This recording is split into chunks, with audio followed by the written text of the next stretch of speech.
రెండపాళ్ల కేసులో సత్తెనపల్లి పోలీసులు ఎదుట హాజరైన మాజీ మంత్రులు అంబటి రాంబాబు, విడుదల రజని కూటమి ప్రభుత్వంపై మండిపడ్డారు. చంద్రబాబును పాలన పక్కన పెట్టి తమపై కక్ష సాధింపు చర్యలకు దిగుతున్నారని ఆరోపించారు.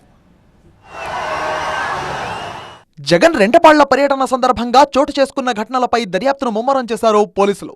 జన సమీకరణ ఎవరు చేశారో, ఎవరు చెబితే చేశారో అన్న కోణంలో వైసీపీ నేతలను విచారిస్తున్నారు. సోమవారం సత్తెనపల్లి పోలీసులు ఎదుట హాజరయ్యారు మాజీ మంత్రులు అంబటి రాంబాబు, విడుదల రజని. జగన్ పర్యటన కోసం జన సమీకరణ చేశారా అని అంబటి రాంబాబు, విడుదల రజనీని ప్రశ్నించారు పోలీసులు. జగన్ వస్తున్నారంటే జనమే స్వచ్ఛందంగా వస్తారని సమాధానమిచ్చామన్నారు విడుదల రజని. మా నాయకుడు జగన్మోహన్ రెడ్డి గారు జిల్లాకి వస్తున్నారంటే ఆ నియోజకవర్గానికి ఎక్కడికైతే ఏ గ్రామానికైతే వస్తున్నారో ఆ విషయం తెలిస్తే చాలు. జనానికి ఏం మనం ప్రత్యేకించి మనం ఏమీ పిలవాల్సినటువంటి అవసరం లేదు. జగన్మోహన్ రెడ్డి గారు అంటేనే జనం అండి. జనం గుండెల్లో జగన్మోహన్ రెడ్డి గారు నిండా ఉన్నారు. దానికేం మనం ప్రత్యేకించి పిలవాల్సినటువంటివో లేకపోతే ఆర్గనైజ్ చేయాల్సినటువంటి అవసరం లేదు.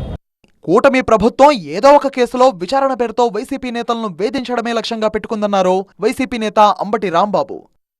రాష్ట్రంలో వైఎస్ఆర్ కాంగ్రెస్ పార్టీకి చెందినటువంటి నాయకులు అందరి మీద కేసులు పెట్టాలి, లోపలేయాలి అనేటువంటి దృక్పథంతో ప్రయత్నం చేస్తూ ఉన్నారు.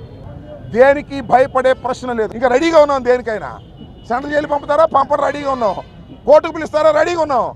దేనికైనా సిద్ధపడి రాజకీయాలు చేయడానికి సిద్ధంగా ఉన్నాం. ఈ చంద్రబాబు నాయుడు గారి కూటమి ప్రభుత్వం చేస్తున్నటువంటి దౌర్జన్యాలని, అన్యాయాలని ఎదుర్కోవడానికి సిద్ధంగా ఉన్నాం. ఈ 4 సంవత్సరాల పాటు కూడా మనవి చేస్తున్నాం.